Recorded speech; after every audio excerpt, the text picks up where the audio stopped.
it's got nothing to do about retirement. It's how can I add value to my life. Hello, my name is Shado Twala and welcome to the Redefining Retirement podcast brought to you by Liberty. And with me today is Tsungai Masendeke. Tsungai, welcome, who's the Liberty Certified Financial Planner, which is very interesting. And with me again is Nosipho Nhleko, who's Liberty Product Specialist. Welcome, Nosipho. And our special guest is Jackie Berger. And thanks for coming up from the Karoo to join us. What a pleasure. Thank you. Thank you, ladies, for joining us. But Jackie, talking about the Karoo, have you retired yet? It's a concept or a principle, or there are many attributes to the word. But it's something that, when you get to a certain age and life stage, that does come up. But I've always been somebody that does not really get attached to certain things that does not suit my personality nor my lifestyle. And I think the very essence of retirement has got a very negative connotation for me, personally. But I can imagine that most of it and the way you formed yourself comes from your work as editor for magazines and the kind of industry you've worked in. And having been there telling other people's stories and selling us beautiful things and a beautiful life. What has been your journey towards this age or this time in your life where you're not as busy as you were before? And how did you prepare for it? I've never really prepared for anything in my life, to be quite honest. A lot of things has happened by default. I think my biggest trigger in life is curiosity. And trusting that when the next opportunity presents itself and it aligns with my value system and my belief system, it's something that I can embrace. And within that context, societal norms and pressures has always been something that I stay clear of because it feels like paint by numbers. And it's always been maybe a kind of a naivety or just kind of the wonder of being alive, that every cycle in life will present you with new challenges and new opportunities. And I actually also get very annoyed with labels and certain principles where society decide for you that this is your phase or this is your cycle and this is how you have to behave.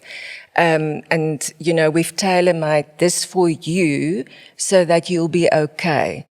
Well, and this is a good time to go to Tsungai. What's the sort of story would you convey to a younger Jackie? And I bring age to it because I think it's a concept she talks about when she really never needed to prepare for anything. What's the conversation? So I'm so glad she asked because I think we are trying to turn retirement on its head.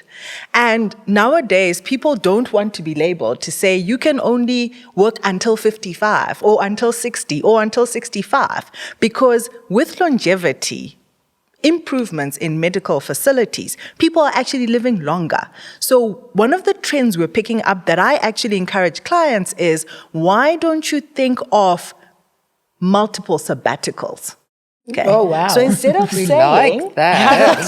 So instead of saying... Yes. So instead of saying you're going to retire, why not take a sabbatical? And if you want to reinvent yourself during that sabbatical, you can. But the important thing is, are you preparing appropriately for that sabbatical? You can decide to have 3 sabbaticals in your lifetime, one at 40, one at 80. You can actually rewrite the narrative that we currently have that retirement is at a set age by having mini sabbaticals.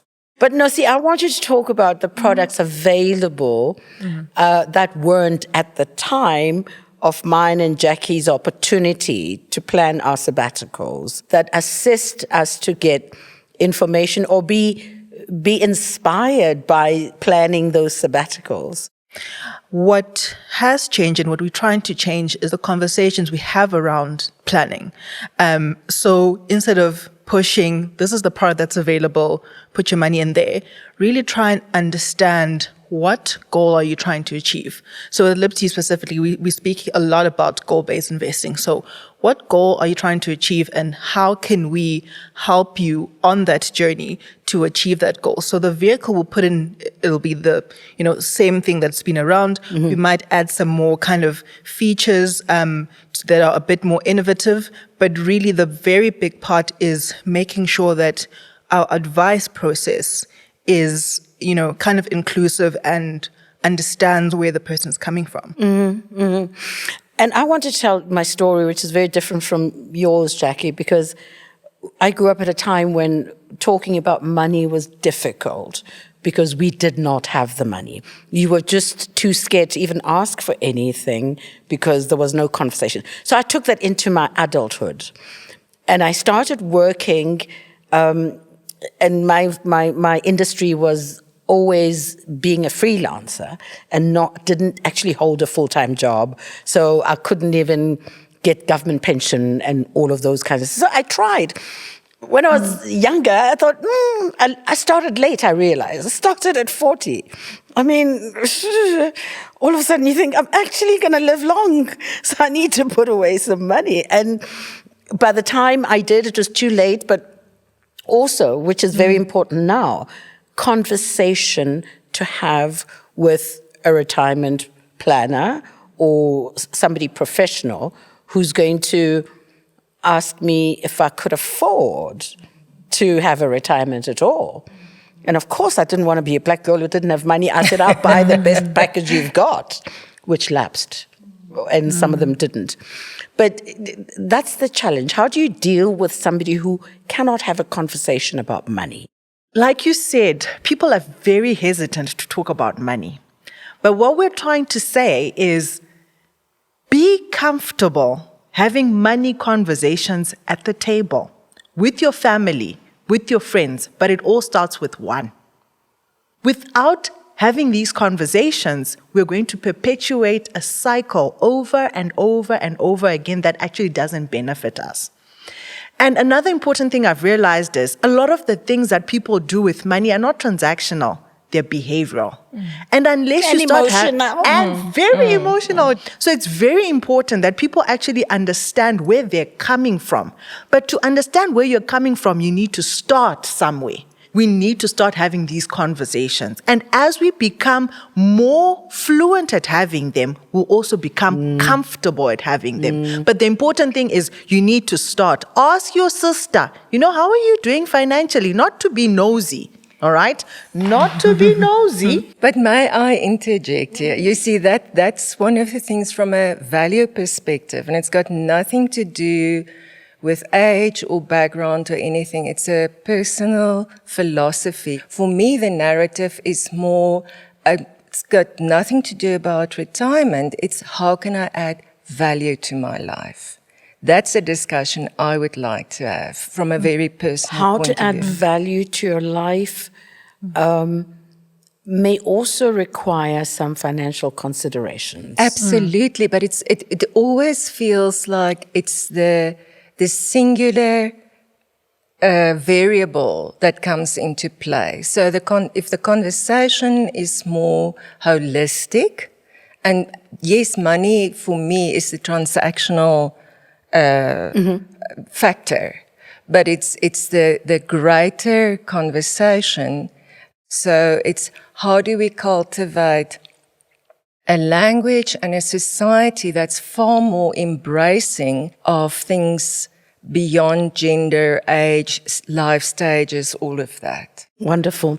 Wonderful, which poses a question for you, Nosi, because you almost need to have more than one conversation with whoever your products are supposed to reach. And how do you package it? You almost have to do an individual packaging of products for your clients. No, absolutely. I mean, I think these are things that when you are in the industry and you're thinking, okay, we're putting together retirement annuity, you can select these portfolios in it, here we go.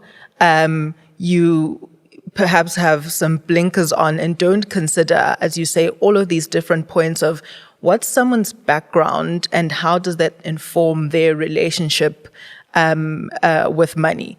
So I think that's a very good point. And I think, what I'm hearing you say as well, Jackie, it's more about how you frame the conversation. So yes, we're going to get to the money eventually, but are you talking to me about, what's the asset allocation in my portfolio and how's it going to grow? Or are you talking to me about, what I want to at some point be able to contribute to my community, and do all of these things? How can you help me achieve that? And we're very much about trying to make sure that with our advisors and the conversations that we have as Liberty, we're getting to that point. It's also been a learning process for us to say, this is how you interact with Liberty. You speak to someone who can really get to, understand you well and have the right conversations with you. It comes to a very important fundamental. We always try to push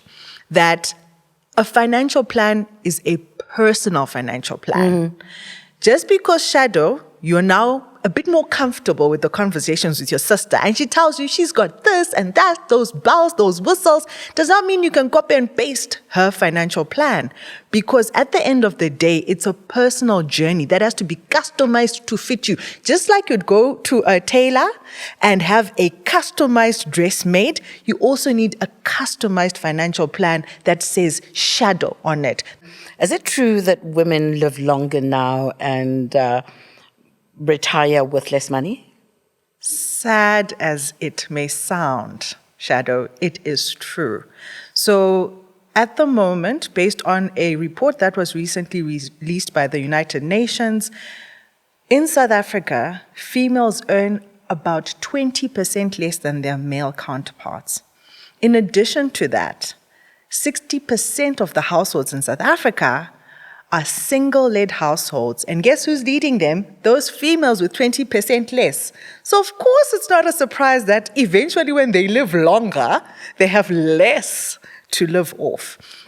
But what's important to realize is that there's an opportunity. There's a gap to educate women that they need to start early, but they also need to prioritize putting money aside for their honeymoon days, because there's a beautiful thing called compound interest that actually helps these people that have got less to put aside on a monthly basis or on a semi-annual basis or on a weekly basis even. And that's compound interest, where money literally makes money for you. But you need to start early in that game so that what you do not have in cents and rands is compensated for by time in the market, not timing the market. A lot of women are finding themselves having to depend on their children to be looked after, and that has also shifted the family dynamic, because we didn't, and those are the dangers of not planning ahead of time. Yes. Because you find yourself disturbing the family line because you haven't done your planning properly. And again, you need to have conversations with your children. So what's the biggest mistake, though, clients do, Tsungai? People always thinking they've got time. And then they start late. If you can start as early as age 25, okay, put away something, no matter how small it may feel or seem to you, it does make a significant difference over time. So the biggest mistake is definitely delaying it and saying, I have all the time in the world. You don't. Hear it from me. Start as soon as you can. You know, Jackie's been sitting on the word retirement not being the right one. By definition, retirement is when you stop working, which for me is already something that doesn't belong in the 21st century. Because we are in a century that encourages us to be the best versions of ourselves, to continuously repurpose, re-embrace a point of view where I think the liberation of the times that we are living in calls for far greater insights and intelligence, and it shouldn't be so bracketed.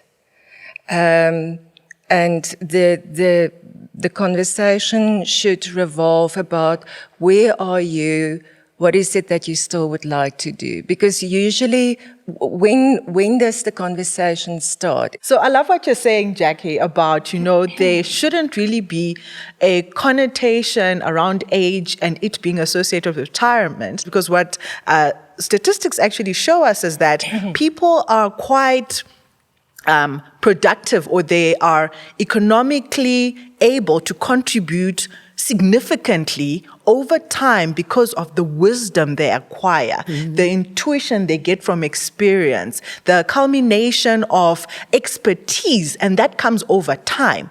So there mustn't really be an age or a cutoff to say, oh, now at 50 you're becoming redundant or socially unable to contribute, because I feel that's where, if you're a car, you're going into gear 4, really. You're accelerating in terms of what you can be contributing to society. But that's still the perception. And I think very much part of this conversation is that, once again, the zeitgeist is about the conscious ager, because that is a whole new premise that's emerging, where you make a decision at what age are you going to embrace something else in your life. And absolutely, you can only do it if you have value security in whichever form it is. For me, it's more than finance. It's maybe property, or you want to study further, or whatever. So it's kind of, with each cycle and each phase, there are new variables at play that you want to look at. Do you want to do your doctorate now at the age of 65? Do you want to plow energy into community? Financial education, when do you think that should start? At our schools, at home? It would be with the toddler, who's, in grade 1. so can I actually just jump in there? And I think you make such a great point, Shado, because we want to be taught about credit cards and investments when you get your first job. And personally, I think it's too late. It's too late to start telling me that you need to start saving. And I'm now 25 and it's my first paycheck, and I've got all these other financial responsibilities because of where I come from. All right. Student loans. Yes, student loans, etc. So it's important that as your children are young, you teach them the principles, because it's the principles that will help them even to start thinking about future planning, all right? Not necessarily for retirement, but for a sabbatical, as an example. So for me, again, like Jackie was actually saying, I've introduced a value system in my home. You earn based on the value that you deliver, all right? So there's always an exchange. So again, like I said, it's about the principles. They're learning at an early age that when you exchange value, you get rewarded for it. At this point in time, the reward is financial, but it can be other types of rewards. But once you learn to exchange value, right, there will be a reward. And for now, it's money. No, I'm so impressed with his value exchange. Value. Okay, so you heard, you delivered something and it stuck. Because I think, once again, it's the old school way is the attachment is all of a sudden you had a cul-de-sac in your life. You kind of old, and now it's money driven. It's not about value driven and what you can add, but it's also, in terms of brokering the very premise of the second cycle of your life, or a book that I read recently, The Other Half, it's because there's a maturity and there's a wisdom, and there's also inadvertently a little bit of a luxury of, even if you're not financially as lucrative or as stable or secure as you should be, there's all of a sudden, and once again I go back to the word sabbatical, because it's like, I've paid my dues in the corporate world or in the workplace or whatever. Now there's me. And that sounds beautiful. Those are what years? The other half? The second half. The second half. I call the afternoon years of my life. Well, lekker. Yeah, it's in the afternoon now. Sounds like The a gin and evening hasn't tonic. quite come. That's why I'm always having wine in the evening. It's in the afternoon all the time in my Gin life. and tonic, yeah.